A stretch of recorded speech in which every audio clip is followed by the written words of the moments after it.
Good evening, everyone. It is March the 4th, and we have all sorts of shenanigans going on. Fry is, let's see if I can get this adjusted. I'm still getting adjusted to everything being in different places, so it's it's a bit confusing. Oh, for heaven's sake. There he is. But there is Friberto, and of course he moved as soon as I got it in.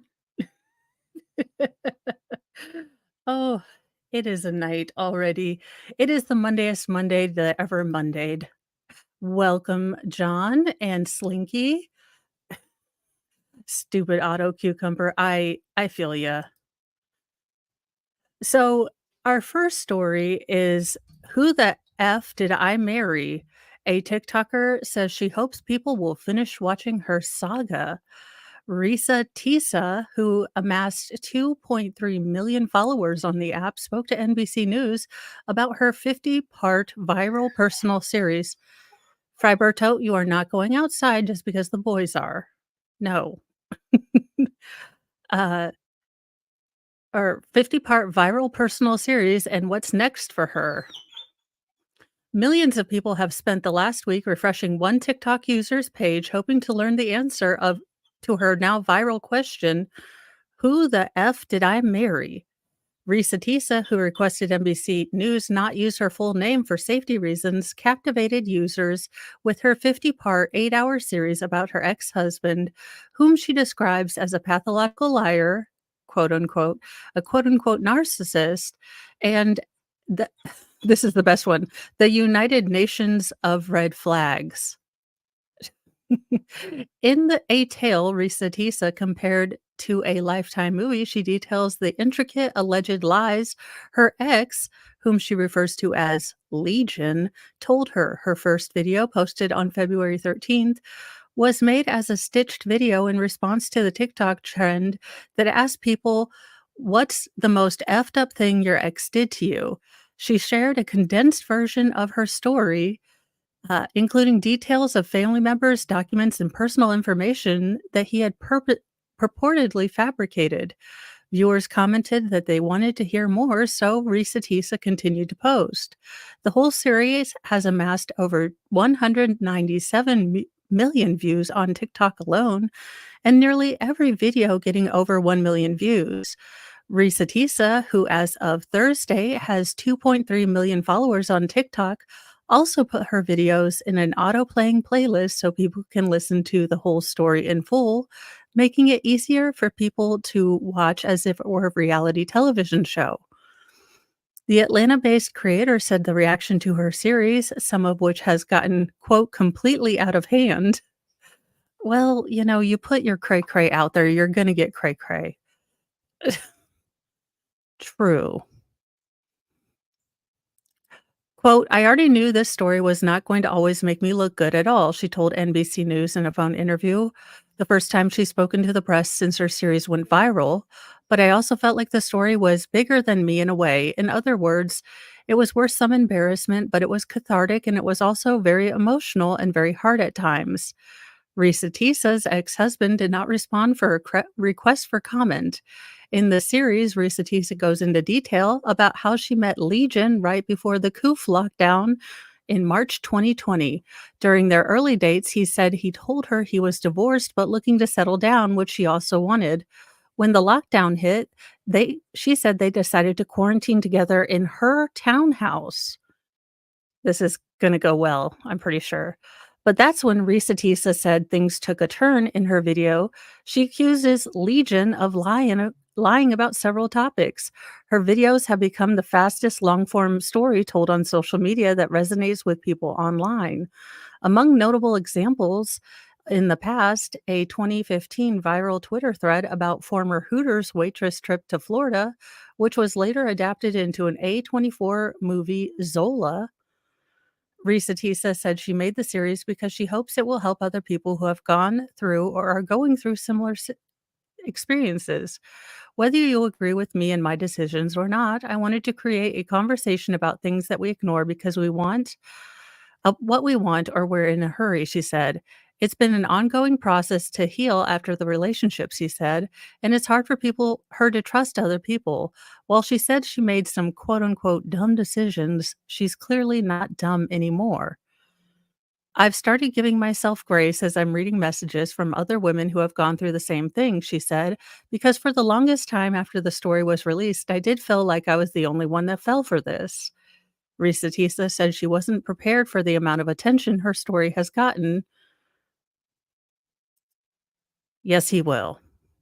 Look, we are all going to Snake Island after this.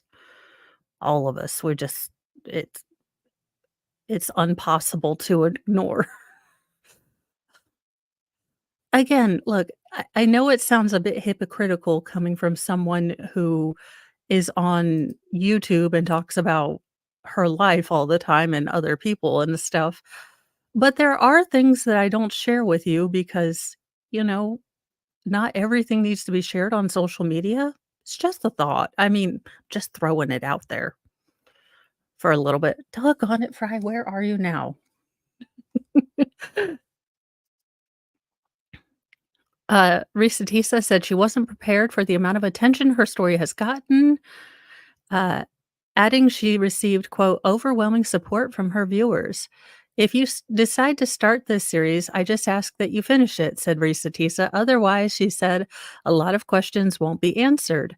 However, she said the attention around the series started to get her out of control while she was in the middle of making it after curiosity about the real identity of Legion grew among some viewers. One TikTok user tried to expose him, which Risa Tisa said she was not given a heads up about. I love this meme.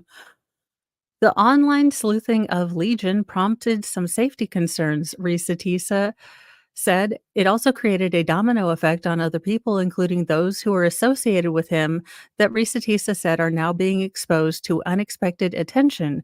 Good evening, JKD Buck. I hope you had a wonderful day. Online, some have also started to speculate about how much Risa Tisa might make from the TikTok's creativity fund. She says she doesn't know the exact amount yet, but the number likely isn't as high as some people think. One person estimated her income at $300,000 because she was only accepted into the TikTok program after part 40 of her series. With the popularity of her series, she said people have already asked streaming platforms to develop her story for a film or television. One social media even shared or user even shared their dream cast for an adaptation. But once she puts the TikTok series behind her, Risa Tisa hopes to pivot her page into something she loves, travel. Many of her followers have already shared their support for her much needed vacation, and several brands have offered to help her with travel expenses. Good evening, Debbie W. I hope you are doing well too. Uh, she said she's finally planning a trip to London where she had once thought Legion would take her. So there you are. I don't watch TikTok, so I have no idea what's going on. Um, I'm sure Netflix will do a wonderful adaptation, possibly. Probably not, though. In the Walmart rapture ridiculousness, identical twins accused of swapping places charged with unaliving two Amish children after their car rear ends a carriage. Lifetime movies where, plot and good acting goes to die, allegedly. I mean, after we got out of the golden time, my childhood of Lifetime movies with Meredith Baxter Birney and Judith Light, the Lifetime movies have never been the same. If you see Judith or Meredith Baxter Birney as, oh gosh, Betty Broderick, I mean, you're sold that woman is evil, just evil. So, I grew up. Thank you, WW, for gifting memberships, and I have to turn on YouTube because I totally forgot to do that, which is kinda like me today. It has been the Mondayest Monday ever. As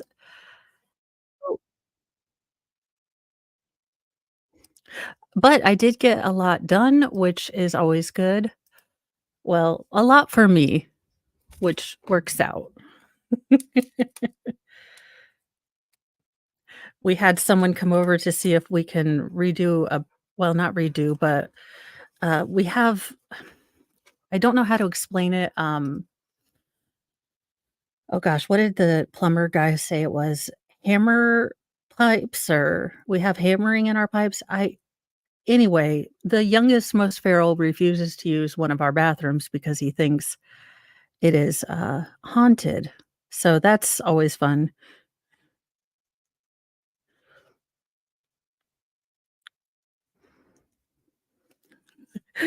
So we were seeing if he could do anything about that, and I was doing that, kind of, terrified cleaning that you do right before your mom comes over because I realized that my kids still live in the house, so I was like, "Excuse my house, my children still live here." And then Thor tried to assault him with unconsensual cuddling. Congratulations, Fundian. I'm glad you told me how to say that because I had no idea. Hooked on phonics never worked for me. I know you're shocked. Jung Forever,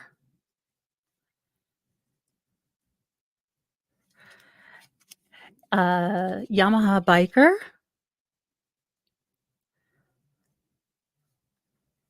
and Yamaha Biker, I am making it my goal this weekend to, if Shizzy has a Sunday stream to come. Let's see here, and Malcolm Wilhelm. So thank you very much, Debbie W, and congratulations, all of you. Okay, so identical twins accused of switching places because I'm sure no one will notice, you giant dingleberries. Identical twins from Minnesota are accused of swapping places after one of them allegedly driving under the influence of the devil's lettuce or other street pharmaceuticals, on a rural highway, rear-ended an Amish horse-drawn carriage and unalived 2 children. Police spent months building the case before announcing charges, but according to one expert, the damning evidence might not be as strong as it appears. Prosecutors now allege that Samantha Jo Peterson was behind the wheel September 25th, 2023, when a motor vehicle slammed into a horse-drawn carriage, unaliving 2 children and injuring 2 siblings. It was not her identical sister, Sarah Beth Peterson, who took responsibility at the scene, who was driving, prosecutors say. Authorities said the crash took Wilma Miller and 11-year-old Irma Miller and sent 2 of their siblings aged 9 and 13 to the hospital. Samantha Peterson had an expired driver's license and no insurance for her silver Toyota 4Runner at the time of the crash, according to documents obtained by Fox News Digital. Sheriff John DeGeorge told local media in February dozens of charges have been filed against the sisters after a lengthy investigation found suspicious inconsistencies that later led to the unraveling of the alleged plot. This is so sad. It is always the people that are drunk or on street pharmaceuticals that yeah, he thinks it's haunted. He's like, "Nope, there are ghosts in there. We need to perform an what did he call it? An exorcism." And I was like, "What?" He's like, "An exorcism." And I love that yes, they were high. And I love how he says his words with such confidence that I should know them, and he gives me this look like, "You are dumb." And I'm like, "Okay, what do you mean?" And he said, "You know where that those guys in the dresses come and they sprinkle the water and they get the ghost out." And I was like, "Those are priests. They're not wearing dresses. Those are robes." And, uh, no, we're not gonna have an exorcism in our house. Oh, I needed that to break this up because this is a terrible story. Quote, Sarah was on scene a short time before the first deputy arrived, he said in televised remarks. That allowed them to come up with this story where Sarah would take responsibility for the crash and start to mislead the investigation from that very point. When police arrived, she told them she was the driver and she hit the buggy. The sisters allegedly pulled off the switcheroo because Samantha Peterson was high on drugs at the time of the crash, and she was scared she'd be sent to prison, according to the documents.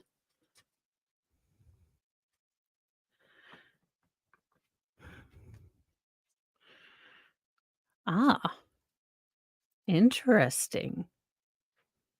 I learn all the things from you guys. You guys are so incredibly smart and, know things. I love the collective intelligence of chat.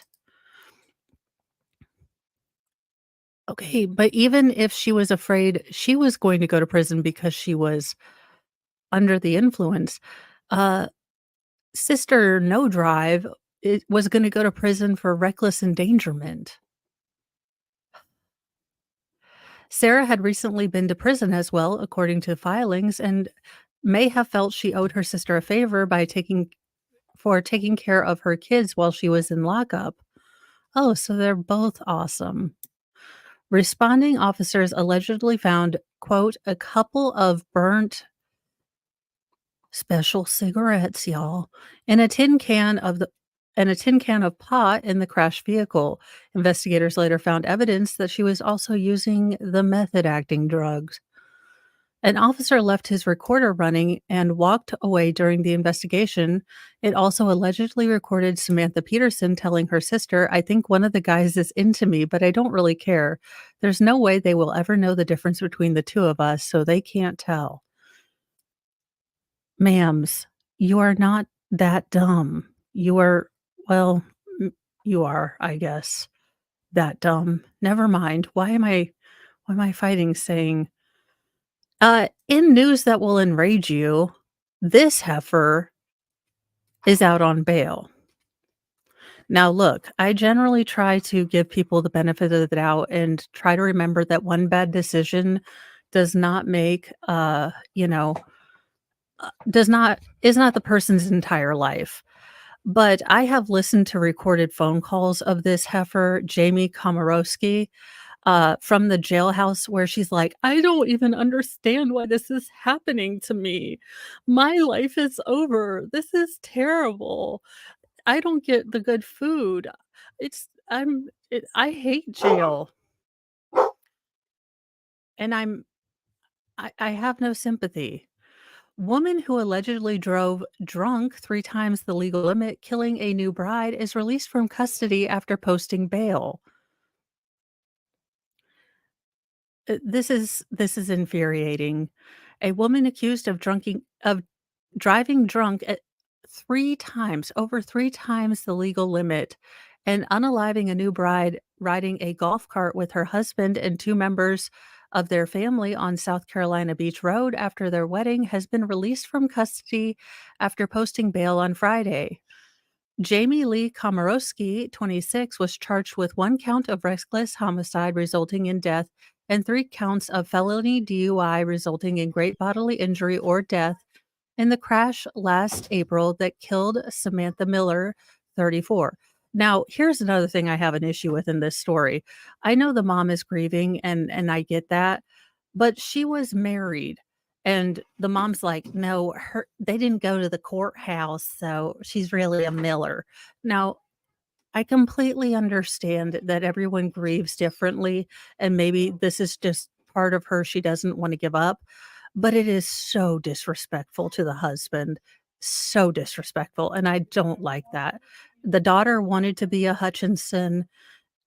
Eh, I understand that people grieve differently, though, and maybe this is it's been, what, less than a year almost, or even 2 years, and you are just in a blur. And you don't really know what's happening those those years. So, Samantha Miller, 34, and her injured husband, Eric Hutchinson, and Eric's brother-in-law and nephew were all injured and or unalived. So, Samantha Miller lost her life, and these everyone had pretty extensive injuries except for the nephew, thank goodness. He just had some road rash, and when I say just, they were thrown 300 feet, 100 yards, I guess 100 meters, because this car was going 60 miles an hour and they were in a golf cart sitting in the back. Uh, this is a travesty in my opinion, but she posted a $150,000 bond and was released from jail on Friday afternoon. Charleston County jail bookings records show she will be placed on house arrest with an ankle monitor and won't be allowed to drive, and will have a device that records her alcohol levels. Circuit Judge Michael Nettles initially held her in custody, but said in August she would be released on bond if prosecutors were not ready to try her case by March, Post and Courier reported. Her family argued for her release so she could get treatment for alcohol abuse, while the victim's family urged the judge to keep her locked up, saying she was a danger to the community. Quote, "I wouldn't want anyone else to go through this. It's torn our family apart." The victim's mother, Lisa Miller, at the newspaper said the victim's mother, Lisa Miller, the newspaper reported, "You didn't just I'm sorry, she didn't just kill my daughter, she killed all of us." Charles Komorowski III said his daughter finds herself in a, quote, "transformational portion of her life." She's not a excuse my French, she's not a goddamn butterfly. She done unalive someone, and she needs to take some responsibility. It's not transformative, she's shown no remorse, and I've heard those calls, and it sounds like you are babying the hell out of her and trying to explain to her that, you know, it just he literally said, "Bad things happen to good people," when she asked why this was happening to her. Y'all, I am done with this family. If this does go to court, I will bring, uh, Judge Josephine or Judge Moon to the court because all the petty. This whole family is gross, and I just can't. Considering how she could help those with alcohol addiction, she is not a politician. A weekend-long celebration between a couple madly in love ended on the night of April 28th, 2023. So this is the first year. Look, I know the mom sounds cray about the last name and, is doing things that maybe everyone doesn't agree with, but it's the first year since she's lost her daughter. I'm telling you, she will not remember this year. It will be a blur. Everything she's doing right now is basically a trauma-based, reaction, and give her some grace. I know it's hard because she doesn't engender a lot of, sympathy all the time, but she did lose her baby girl, and I try to remember that. The couple got onto a golf cart with 2 other family members filled with all the hope and promise of a beautiful life. Komorowski was allegedly a ending a, quote, "booze-filled day of bar hopping," end quote, when she rear-ended the golf cart carrying the newlyweds back to their hotel, an affidavit said. She'd been driving drunk in a nearly unconscious state in a rented Toyota Camry at 65 miles per hour in a 25-mile zone, court documents said. Miller died in her wedding dress. The Hutchinsons and 2 other riding or Hutchinson and 2 others riding were hospitalized. Police immediately launched a DUI investigation after noting Komorowski, who was not injured, smelled of alcohol. That is the thing that frosts my flakes, burns my biscuits, uh, tweaks all of my nerves, lights the very last one on fire is these butt monkeys never get hurt. It is always the people they run into, and whew, that's just it. She told the police that she had one single beer and a drink with tequila about an hour earlier, the affidavit said. When she refused to take a field sobriety test and give a blood sample or breath sample, police got a warrant to draw 2 vials of blood at the hospital. Tests later show that she had an alcohol. No, sir, you do not get to eat the note cards. You are being a booger because you're not getting attention. That's a no. We don't do that. I'm trying to use a more authoritative no voice and not allowing him to do bad things. I'm trying to pre-train myself before real training. Her blood content after about 3 hours, because they had to wait for a judge to sign a warrant, was 0.261, more than 3 times the legal limit for driving in South Carolina. She was booked into the Charleston County Jail under self-deletion watch after she told an officer she wanted to, you know, not be here. The other the other victims who were in and out of consciousness as they lay at the crash scene that night recovered physically. Hutchinson recalled his new bride's final moments in an interview on Good Morning America as reported by Law and Crime. Quote, "The last thing I remember her saying is she wanted the night to never end," said Hutchinson, adding the next thing he remembers is waking up in a hospital room and asking, "Where's Sam?" "That's when my mother told me there was an accident and Sam didn't make it," he told the network. Hutchinson filed a wrongful death lawsuit alleging Komorowski was, quote, "grossly and dangerously intoxicated," and also named the bars, several of which have settled in the case. The story took a twist when, less than 2 weeks after Miller died, her mother threatened to contest the validity of her marriage to Hutchinson, arguing that she, not him, should be the sole beneficiary of her daughter's estate. Miller died instantly or intestate, meaning she had no will. Under South Carolina law, her assets pass on to Hutchinson as her surviving spouse. Okay, mom, you gotta stop. Look, I'm trying to root for you. I am trying to give you grace, but you gotta stop, ma'am. You are not looking the best here. And I understand you're really, really grieving, and you don't want to share that grief. Some people like to hoard grief, like it's their own. And I understand that you want everyone to. You are suffering worse than anyone, I think, because this is your daughter. But you're just not making the greatest choices. And I hope you get to talk to someone. Hello, Nunya. In other news, happy news. Hartford West missing dog found after 5 months in the wild. A dog who was missing for 5 months is, quote, happy to be back after surviving the winter in rural Pembrokeshire. Hopefully, I said that right.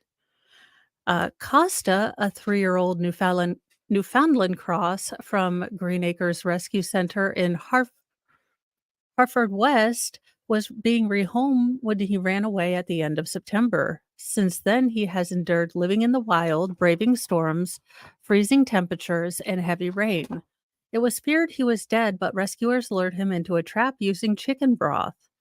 Center manager Mikey Lawler said Costa is a bit tatty, but doing well. The nervy pup, Costa, was being taken to his new home when he escaped his new owner's car, a 50-minute drive from the center. Quote, "He literally just vanished," said Mr. Lawler. Have you met Fry, little Costa? Because I think you and Fry would be best as friends. You both use your smartness for the dark side.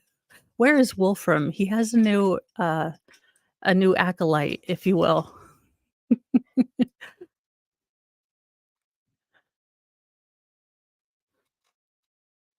Fry, what are you doing? You're such a dingus. I love you, but you are a dingus. He's like, "I is on the bed, mom. I'm not even gonna try to sit on the little bed that you put up there." We searched for him. Staff and volunteers were going looking for him, and he was being spotted occasionally, usually very early in the morning or quite late at night. But by the time we got up up, there he'd be gone again. This went on and on, all within a 6-mile radius. Then he just disappeared completely for about a month, and we didn't have any sightings at all. We really thought he had passed away. Then last week, drone search and rescue for lost dogs picked up Costa on their cameras. They left some highly concentrated chicken broth and set a trap for him, said Mr. Lawler. He went in, and that was that. We are super grateful for them, or to them. Their role was completely vital. Costa was taken back to the center where he has mostly been crashed out, sleeping and relaxing, knowing he's safe. Well, there you are, Wolfram. You have another acolyte. We did. We summoned him. Hi, Giraffe Gal. Hi, Wolfram. Hi, Nunya. I can't remember if I told you hi. Hi, Squab Bob. He's been given a clean bill of health by vets and is now waiting for his forever home.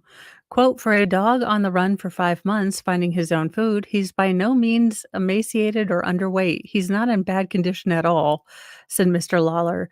His coat's a bit tatty, but I was expecting him to be far worse. I'm sure when he was living out rough, he was living on his nerves and having to move from place to place. He's been through such a long time of not knowing where his next meal or drink is coming from. It's a long time, the 5 hardest months of the year. It's been really tough for him. Snow, cold, all that rain. Yeah. So that's a good story. And then this dingus who I'm working on adding sound to this, but come on. A Texas man arrested after police find girl who had been missing for 8 days. A Texas man has been arrested and charged in connection with the disappearance of a Houston area minor aged 13 who was missing 8 days before found safe. Sir, Snake Island, I'm very sorry for you, but all the Snake Island. One's due process has taken. I made this comment. I don't know if you guys saw the Bill Cosby ish story, but sir, you are very lucky that we are in a country that respects due process because some of these stories make me want to throw away my principles and be okay with no due process and more, let's say, wild, wild west justice allegedly in Minecraft. So thank your lucky stars that you're in America. Our justice system is flawed, but the parents would have taken. I'm just, you know, beep, can't say that on YouTube. The girl went missing on February 22nd from her home near Houston. Police issued an Amber Alert on Wednesday saying they believe she may have been um, trafficked. When she first went missing, it was believed she had left on her own, a Houston police spokesperson told CNN, but police obtained new information that made them believe she might have been trafficked, a police spokesperson said. Police also shared that the girl might have been on the social media app called Tangled, or no, not Tangled, Tagged. I don't even know what Tagged is. Yeah, but did not provide further details on what role the child's possible presence on the site might have played in the investigation. The girl was found unharmed 73 miles from Houston in Columbus, Texas, police say. She was taken to Texas Children's Hospital for an evaluation. CNN has reached out to FBI Houston for more information. The child was one of around 460,000 children that go missing in the United States annually, according to the Department of Justice. In a Facebook post, Columbus police say they were advised Friday afternoon that the missing girl was possibly within their limits. Columbus police attempted to detain. Oh, you've got to be kidding me. Sir Terrion Press 7 of Houston, Texas, in reference to possessing the missing juvenile, the post said. Preston attempted to flee police custody but was captured and arrested.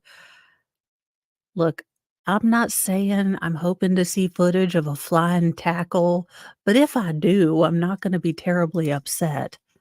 Welcome, Salty Dog. This chair is driving me nuts today. He was charged with evading and taken to Colorado County Detention Facility. Further charges are pending further investigation by the FBI, according to the police. CNN has been unable to confirm if Preston has an attorney. Yeah, Sir Terrion. Okay. Sir Terrion, you are super, super lucky that we have due process, okay? In other news, a Disney, kid that seems to be have made it out okay, 1 in 27 or so. Bridget Mendler was a Disney Channel fixture on Good Luck Charlie.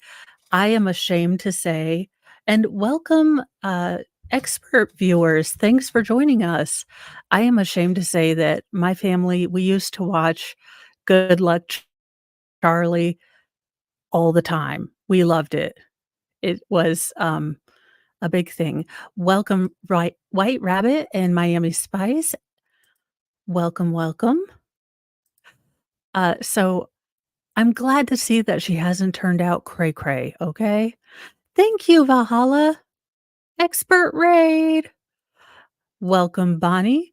So Bridget Medler, best known for playing Teddy Duncan on Disney Channel's original series Good Luck Charlie, is taking a giant leap into the cosmos.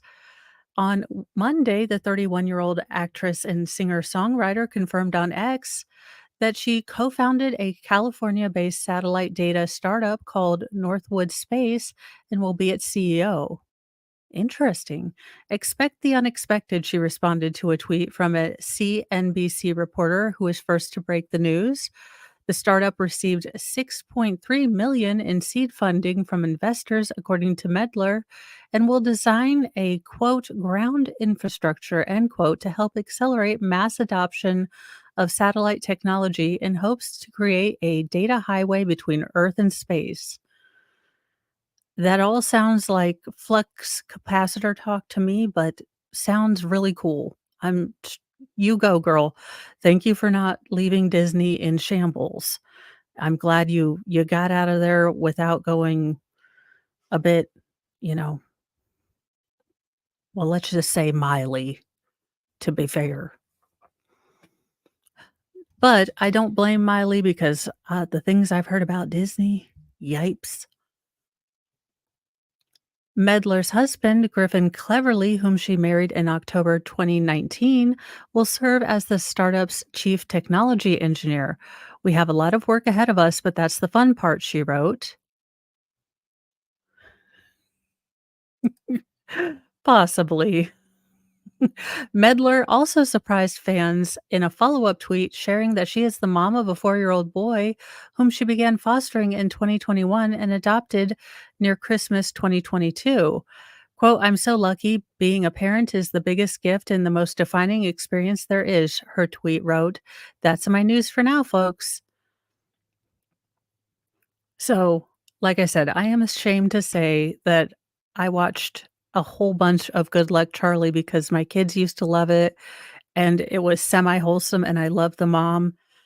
So, she was sassy and put everyone in their place and she was generally pregnant most of the time, which I don't know why I can relate.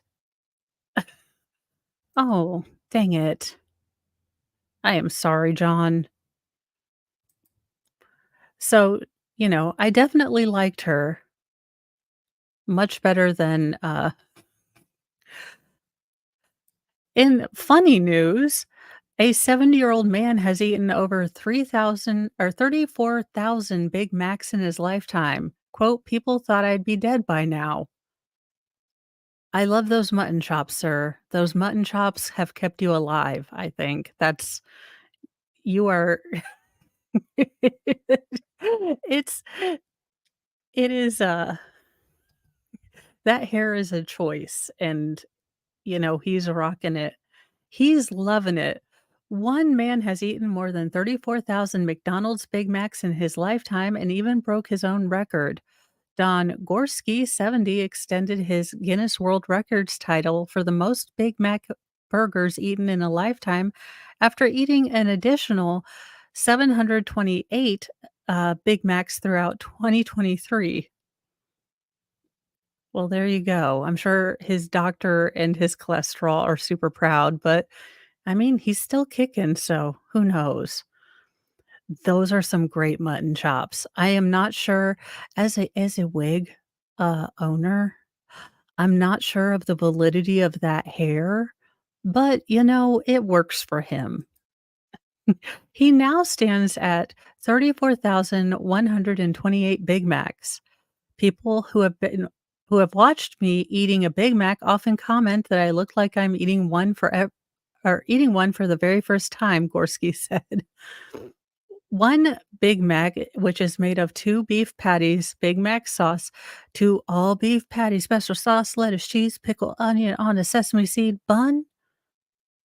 Come on, we all remember the tingle, or maybe I do because I'm, me. Contains 590 calories.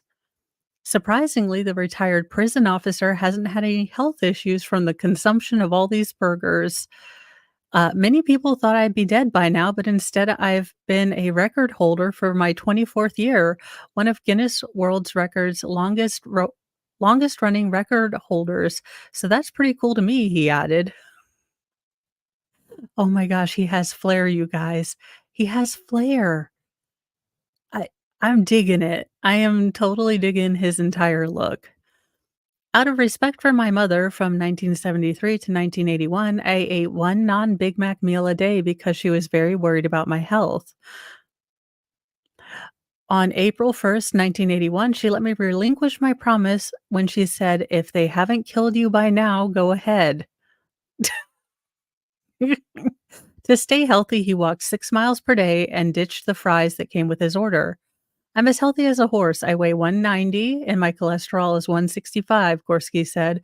From Fond du Lac, Wisconsin, he told the Post in 2018, "I'm better than normal." Under 200 is considered to be good cholesterol levels, according to the Cleveland Clinic. I just love that he has his own flair. Oh my gosh, you guys.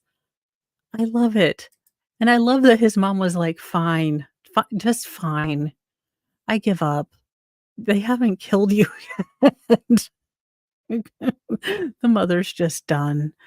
Gorski was first awarded the Guinness World Records title in 1999. He had his very first Big Mac almost 52 years ago in May 1972 and didn't look back. "In that moment, I said, I'm probably going to eat these for the rest of my life. I threw the cartons in the back seat and started counting them from day one," he told Guinness World Records. Ever since that life changing day, Gorski has kept a record of every Big Mac he's eaten, keeping all the containers and receipts. Okay. Oh my Bob. No, can we embiggenate this? Y'all, it's been a skullet. It's been a skullet. I am I am I am truly amazed and hypnotized by this haircut. This hair situation is something. Let's Oh my. He's wearing a wig. That has to be a wig. I'm I mean, no offense, sir, but what in the actual doodads? Oh my gosh. Yeah. He's so well known at his local McDonald's that they even have a photo of him on the wall, and he even proposed to his wife, Mary, in the parking lot. Quote, "She has to put up with a lot of obsessive compulsive things I do and hasn't let my Big Mac thing get to her," he shared. Well, nothing says romance like getting, you know, engaged at the McDonald's parking lot, waiting for a milkshake, and then being told that the ice cream machine is broken. Can't even get a McFlurry. Uh, let's see.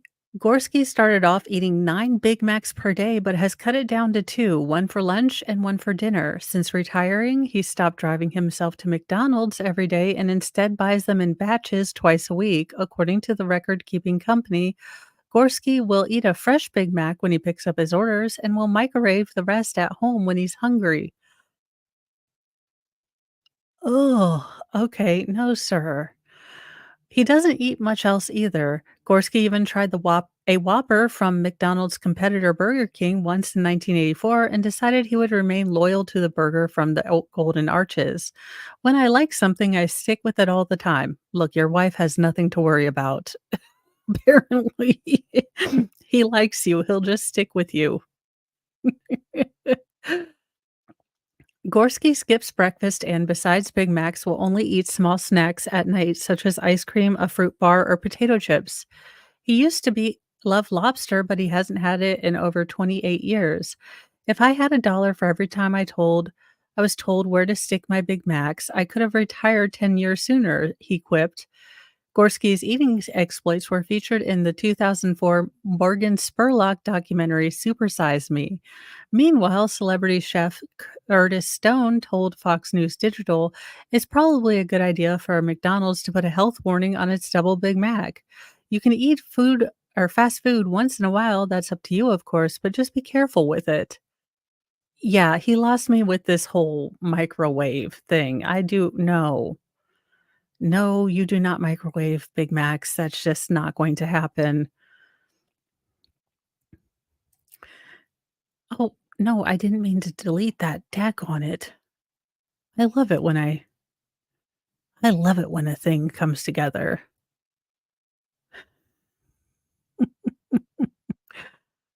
Ugh. In happier news, and our final story, cat reunites with family after surviving Maui wildfires 6 months ago. It's a beautiful thing. The Maui wildfires that turned Hawaii into hell last year caused death and destruction in the town of Lahaina and displaced many people from their homes. Pets were also dramatically affected by the Maui fires, with many ending up injured or without a home after getting separated from their owners in the midst of evacuations. But 6 months later, one cat miraculously got a happy ending.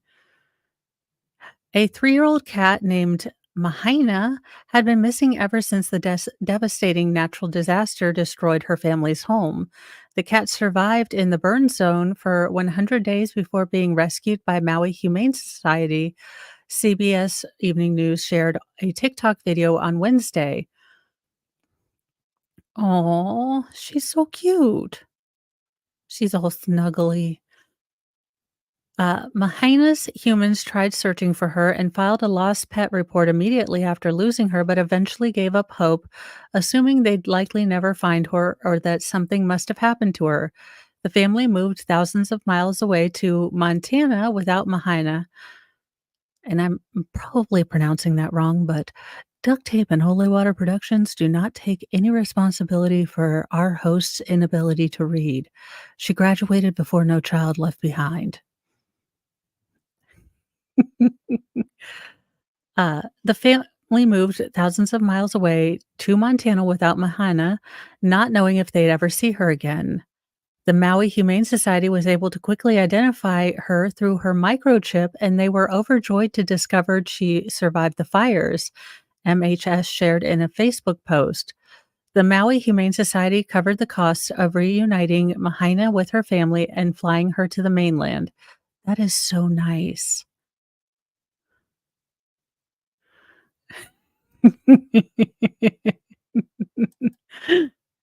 Yeah.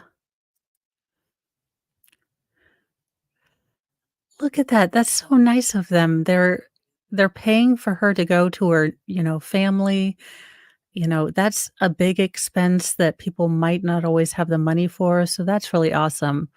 Quote, "It took a village to get Mahina to Ohana to her ohana in Montana through navigating flights and snow in the forecast. MHS covered the cost of Mahina's health certificate and travel. Hawaiian Airlines and Alaska Airlines made sure she was safe and sound in her flight, and a trusted transporter brought her from Seattle to Montana, the Post explained. The Humane Society also shared an update they received about Mahana from her owners.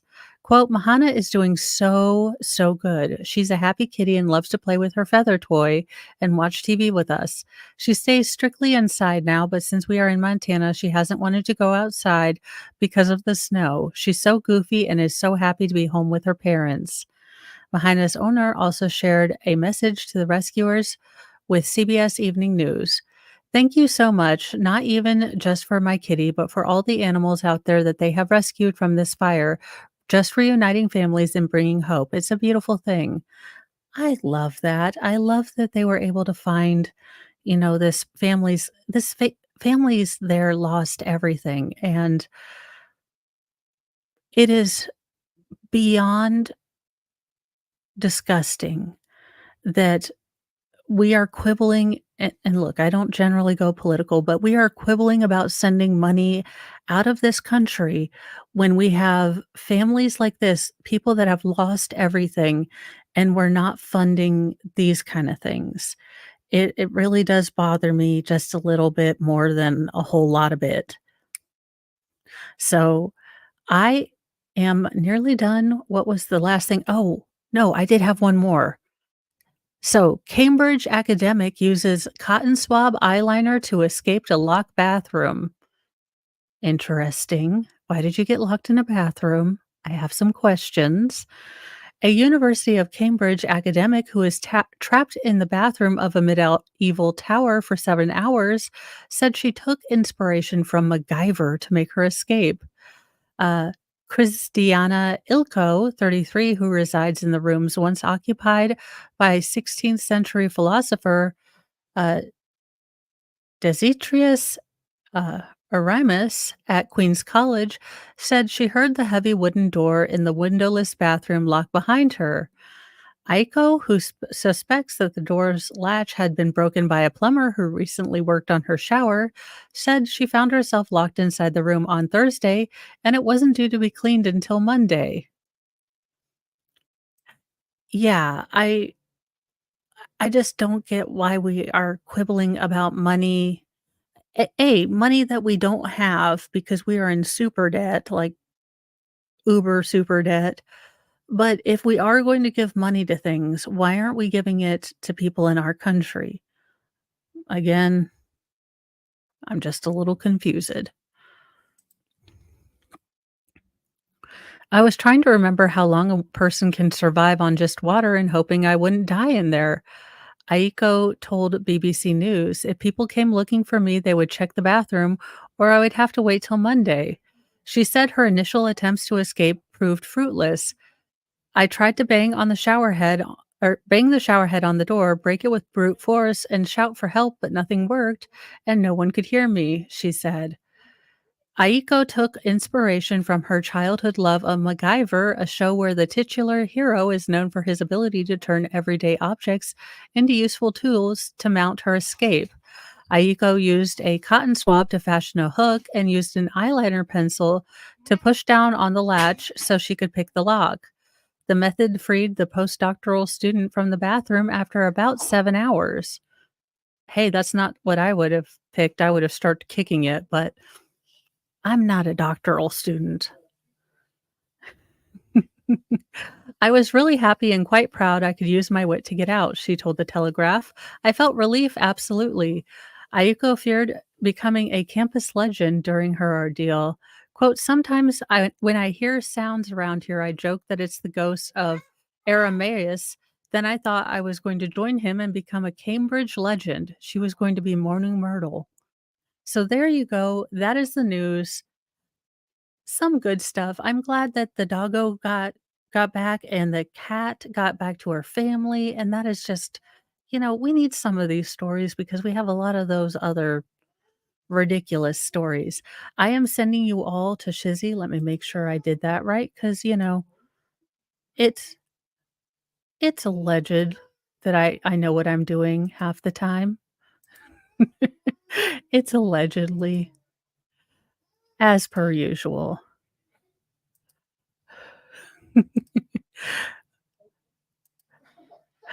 And I will be, on with Shizzy in just a minute. I do have to take care of one thing, and, then I will be right on with Shizzy and you guys. So, I will be sending you over there. Have a wonderful evening. Thank you guys for coming. It's always a treat to have people come and want to listen. I know phrasing. But have a wonderful day wherever and whenever you are. And, say something nice about yourself and try to think some good thoughts because that mean old nasty thunder cow voice can be a whole lot loud sometimes. So be kind to yourself. Bye, you guys.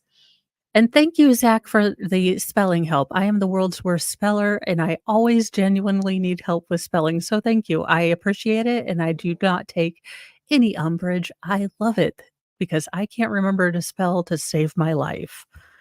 Have a wonderful day, and you guys are going to go to Shizzy. See you guys in a little bit.